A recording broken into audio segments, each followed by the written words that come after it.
Hello everyone, I'm Caroline and welcome to my home on the hillside here in Wales. I've been making this Christmas quilt for quite a few weeks now. I was going to make a quick quilt, it was going to be quick and easy. I ran up the majority of the straight sewing on my sewing machine, well all of it really. Then I got to the hand quilting. Now I could have quilted it with a machine, but I don't like machine quilting personally. I prefer hand quilting. I did think when I first had a machine, oh wow, look how quickly you can quilt. And it's okay, and I'll do it on certain things, but because I had the reindeer shape to sew through around, I didn't want to just run lines of sewing over the top of the reindeer. I wanted to go around it. I started to hand quilt just around the reindeer, and I absolutely loved it. It's easy to forget sometimes when you get, like I've got my new to me machine, Frista Rossmann 904, and she's a lovely machine. I don't know if it's a she or a he, it's just a machine. I call it the beast because it goes so quickly and will sew through anything. It's wonderful if you're in a hurry, but I don't want all my sewing to be in a hurry. This is very therapeutic to me. It's just the same thing over and over. I suppose because I used to be a knitter. Now knitting's the same. If you're knitting, say, the back of a cardigan or a jumper, then you're knitting so many stitches before you even get to the underarms that you can get, I can imagine some people thinking, oh, that is so boring and tedious. But it's the process. The process is so relaxing. And it's the same with this. I could just sew this up with a machine. I could just get my machine out, run a line straight the way around. It will be done in 10 minutes. But that's not what I want to do for this. I want this to be a hand quilted and hand finished quilt. And also, I love this so much. It really relaxes me. I think it's a great thing to do, especially if you're stressed. I wouldn't do this with a time restraint. If I had to go out somewhere in 10 minutes, then I wouldn't even pick this up because it would be so frustrating to have to stop and to go away. But I've got a morning that I'm going to spend in my sewing room. So I decided that I'm going to get this done. Oh, excuse me. Got my glass of water here. Apparently flu is coming in early this year. I've got a wobbly voice and I'm going to move my scissors out of the way because you can probably hear them clattering. They're driving me mad. So I know that the NHS, which is the National Health Service over here in the UK, is really doing a drive to get people, vulnerable people over 65s, people with illnesses. I think they're injecting children as well to try and get to try and stop the flu spreading because it's 5 weeks early, apparently. So there we go. Not only did some of the plants in the garden flower early for next year already in my garden. It's really weird in my garden. But even the flu is starting to come in early. Thing is then, I'm out and about and sometimes I walk into a shop and somebody will cough and I hold my breath and walk back out because I've got a cough sometimes, even if there's nothing wrong with me. I tend to be a cough type person. But I think, well, if they have got something nasty coming, then I really don't want to catch it. So I hold my breath, and if I'm walking through town, you the same as me, somebody coughs, because not everybody puts their hand on their mouth when they cough, and they'll do a very noisy cough, and I think, right, that's it. I hold my breath and walk as quickly as I can until I feel I'm out of their jet stream of germs. I know, maybe I'm a little bit overprotective, but no, I hate being ill. I'm not very good at doing nothing. I've always got to be doing something. So I avoid illness at all costs. I love these easy thread needles. There are two types. I did try the other type years ago now, and it's where you pull the thread in at the side of the needle and it sort of hooks around some way. But I find it kept coming back out. Now, maybe I confess, I bought cheap ones. So maybe that was the problem, and maybe more expensive ones don't do that. But I found these ones which are cheap, and for these you have to just pull the thread through the two prongs at the top and it's threaded. And I love it because I tend to go too far. Rather than finish off my thread and move on to a new piece, I try to get every last inch out. I know I shouldn't. And then when it's that short, it keeps unthreading. And every time it unthreads, you've got to rethread it again. And my eyes are not what they used to be.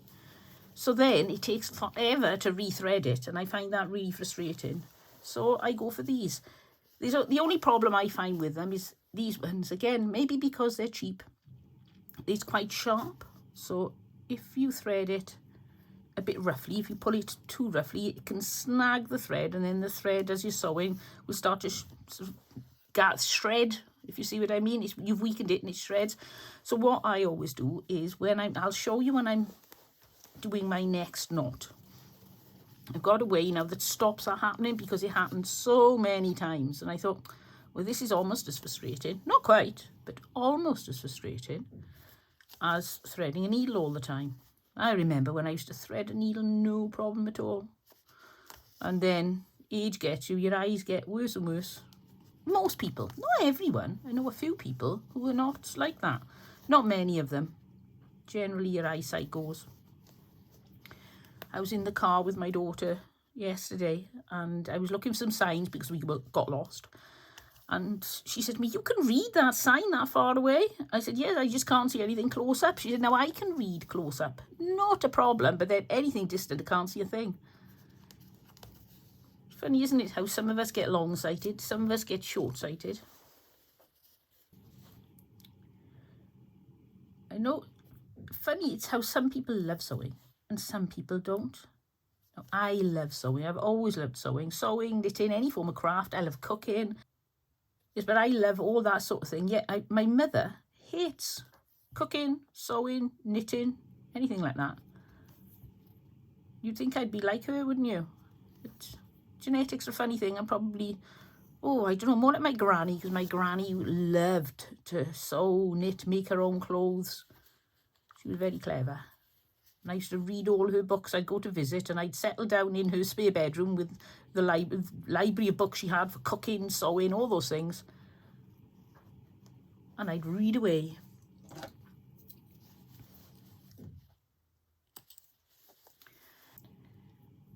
You know, if I was a very dedicated person to no waste, I would use that up. But I'm going to get rid of it and start another piece of thread.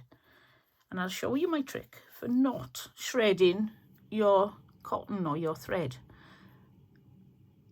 I come very close to the end, this end, just poke it between the gaps and you can hear the clunk. And then I put my knot in the end there. And now the knot is actually covering where I put the thread through the needle. So that's not going to get any wear on it. And then I cut the other end off the cotton reel and I'm away to go again.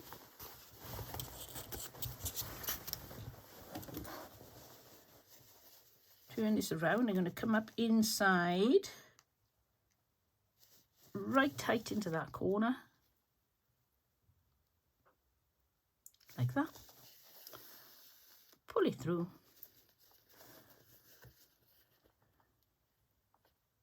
And then I'm going to do a little stitch with another little locking stitch again, just in case that knot comes undone. And then we set off again down this side.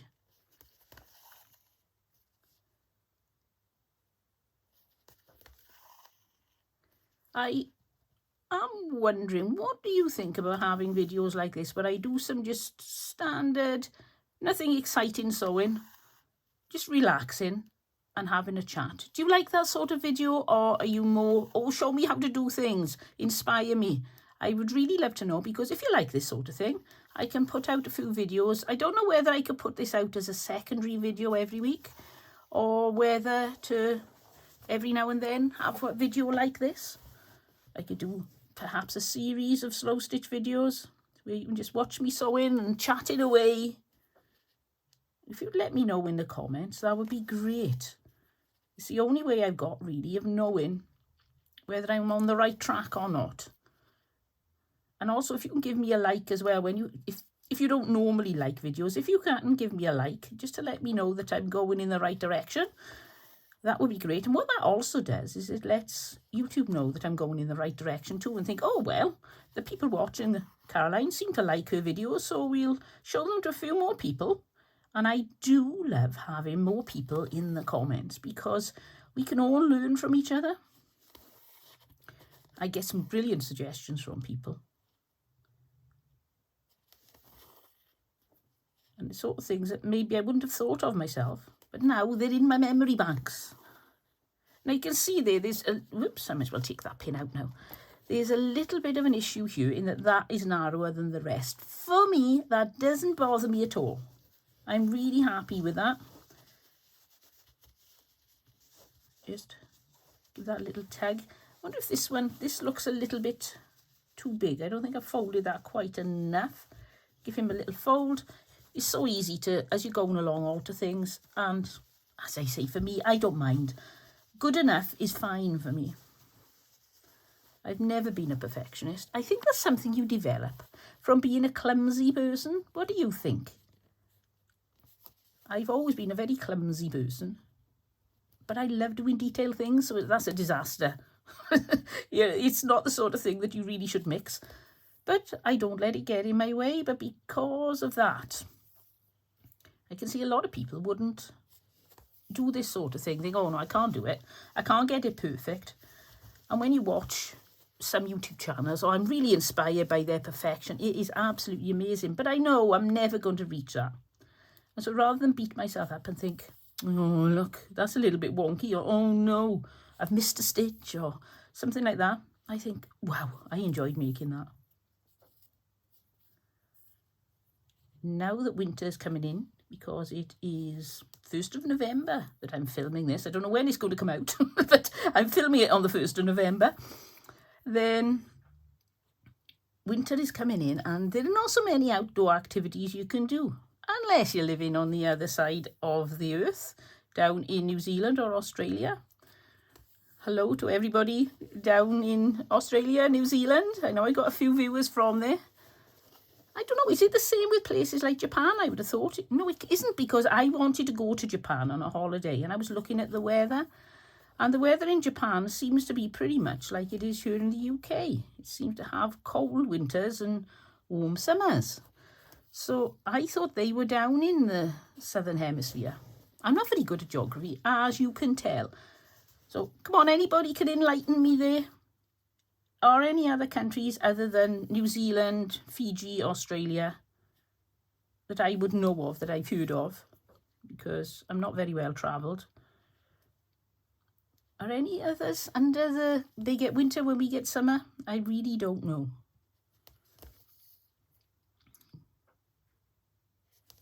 I never enjoyed geography at school. I think it was that we covered, it was more lifestyle when we did geography. We were learning about how different people did different things. And I wanted to learn about, I didn't even know where places were. And I thought, well, I'd rather have done something a little bit more basic. So I was quite bored with it.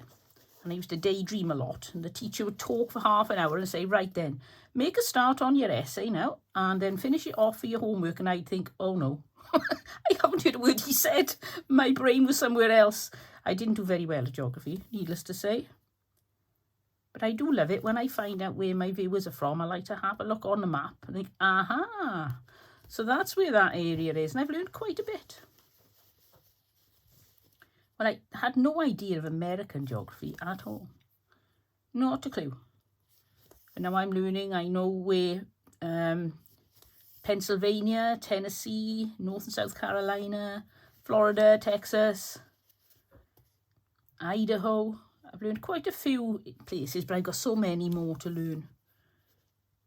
Still plenty of time.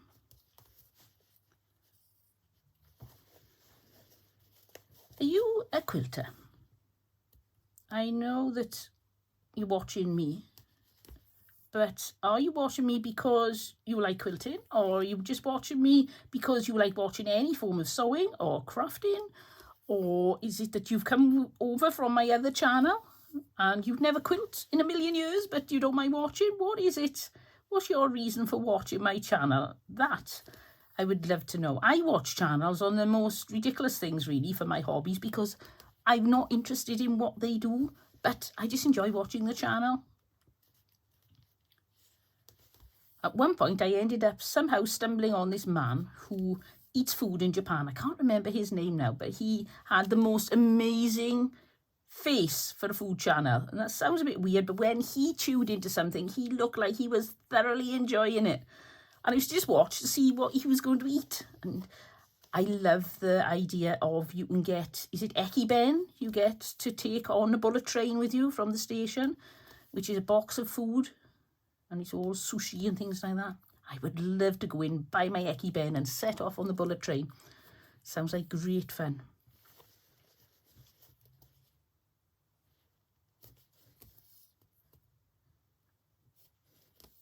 Don't know if the sound of the stitching is coming out on camera.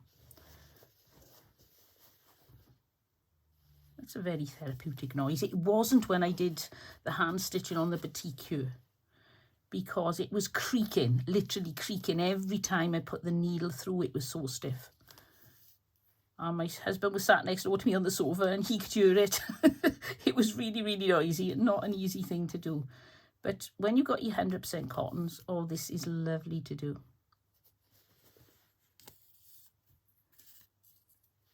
Oops, I've got a knot. Let's have a look. There we go. We sorted that one quite easily. Hold this up nearer the camera and see if you can hear the stitch.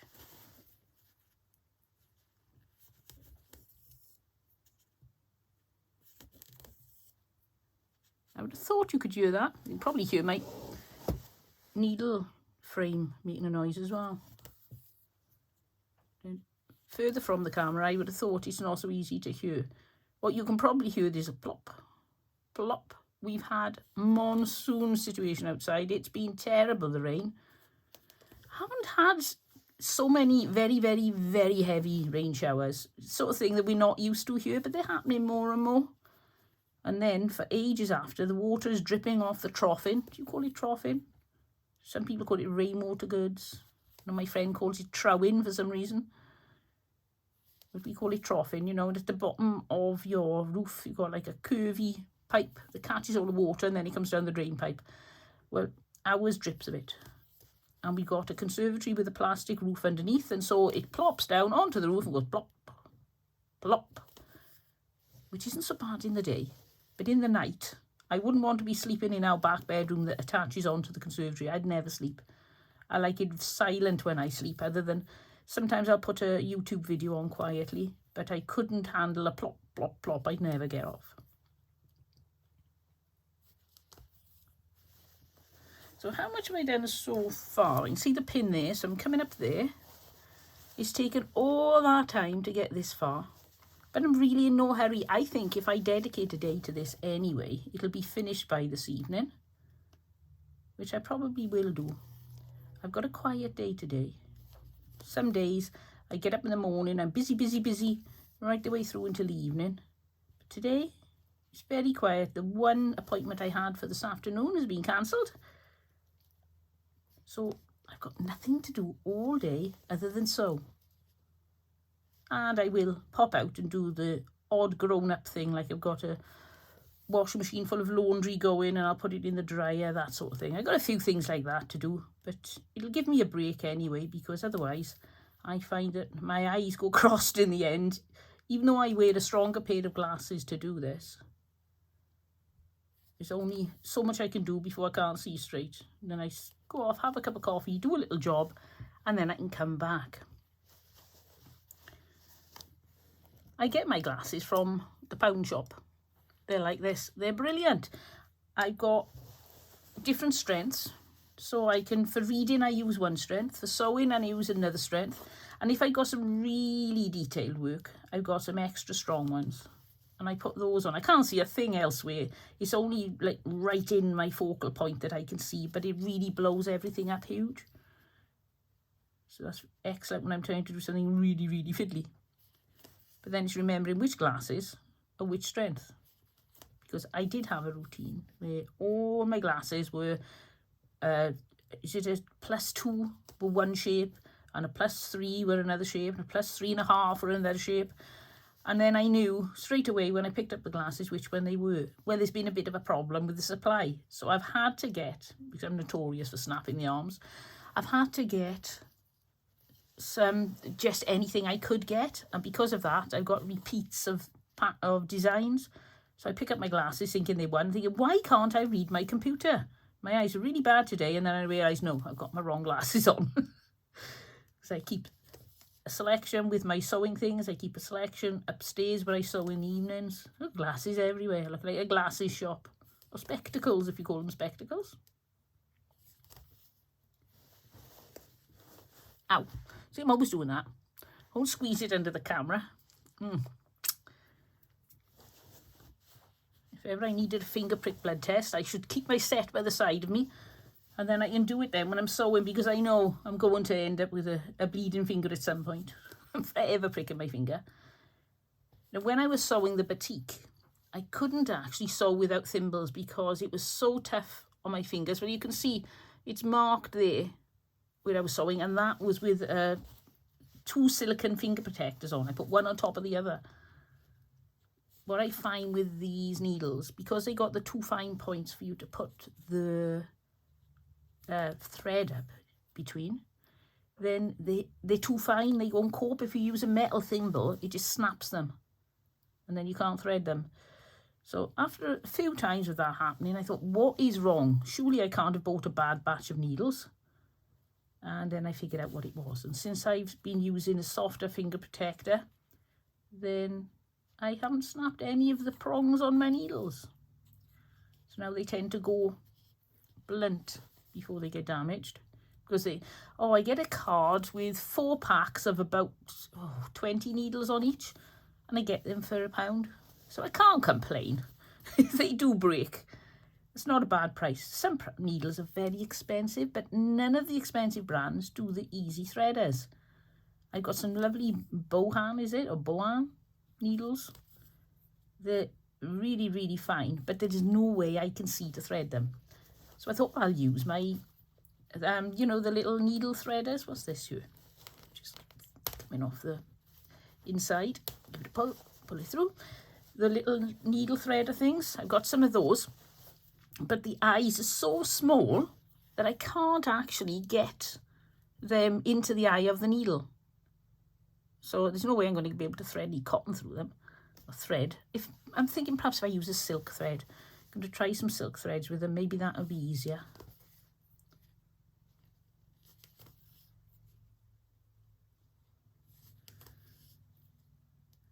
Well, I think that time is drawing near for me to have a break. I've just heard my washing machine spinning its final spin. So I'm going to go now, have a coffee, sort out some laundry, and then I can get back and finish this later. But whatever you're planning on doing today, I hope you have a lovely time doing it, a relaxful and peaceful time. And if it isn't relaxful and peaceful, I hope you manage to find some time to do something peaceful and relaxing to make you feel better. It's always good to do something calm, especially just before bedtime, isn't it? Rather than take the stresses of the day with you.